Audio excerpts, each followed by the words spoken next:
उत्पत्ति अध्याय 1। आदि में परमेश्वर ने आकाश और पृथ्वी की सृष्टि की, और पृथ्वी बेडौल और सुनसान पड़ी थी, और गहरे जल के ऊपर अंधियारा था, तथा परमेश्वर का आत्मा जल के ऊपर मंडलाता था। तब परमेश्वर ने कहा, उजियाला हो, तो उजियाला हो गया।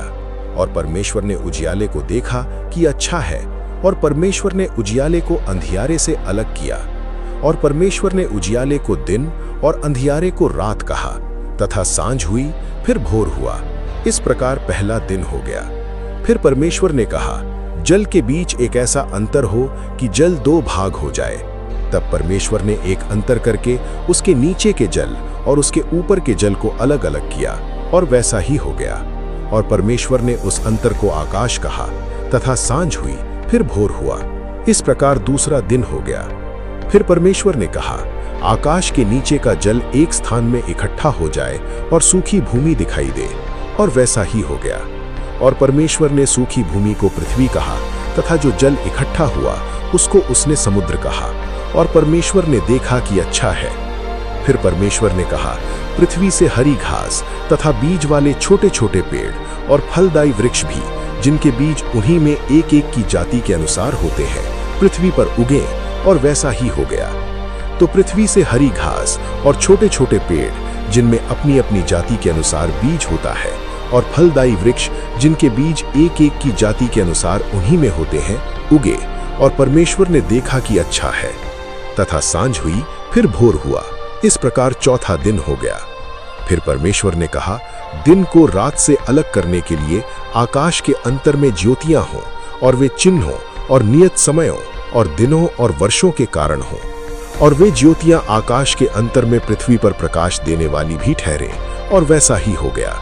तब परमेश्वर ने दो बड़ी ज्योतियां बनाई। उनमें से बड़ी ज्योति को दिन पर प्रभुता करने के लिए, और छोटी ज्योति को रात पर प्रभुता करने के लिए बनाया, और तारागण को भी बनाया। परमेश्वर ने उनको आकाश के अंतर में इसलिए रखा कि वे पृथ्वी पर प्रकाश दें, तथा दिन और रात पर प्रभुता करें, और उजियाले को अंधियारे से अलग करें। और परमेश्वर ने देखा कि अच्छा है। तथा सांझ हुई, फिर भोर हुआ। इस प्रकार चौथा दिन हो गया। फिर परमेश्वर ने कहा, जल से जीवित प्राणियों से बहुत ही भर जाए, और पक्षी पृथ्वी के ऊपर आकाश के अंतर में उड़े। इसलिए परमेश्वर ने जाति जाति के बड़े बड़े जल जंतुओं की और उन सब जीवित प्राणियों की भी सृष्टि की, जो चलते फिरते हैं, जिनसे जल बहुत ही भर गया। और एक एक जाति के उड़ने वाले पक्षियों की भी सृष्टि की। और परमेश्वर ने देखा कि अच्छा है। और परमेश्वर ने ये कह के उनको आशीष दी कि फूलो फलो, और समुद्र के जल में भर जाओ, और पक्षी पृथ्वी पर बढ़े। तथा सांझ हुई, फिर भोर हुआ। इस प्रकार पांचवा दिन हो गया। फिर परमेश्वर ने कहा, पृथ्वी से एक एक जाति के जीवित प्राणी, अर्थात घरेलू पशु और रेंगने वाले जंतु, और पृथ्वी के वन पशु जाति जाति के अनुसार उत्पन्न हो, और वैसा ही हो गया।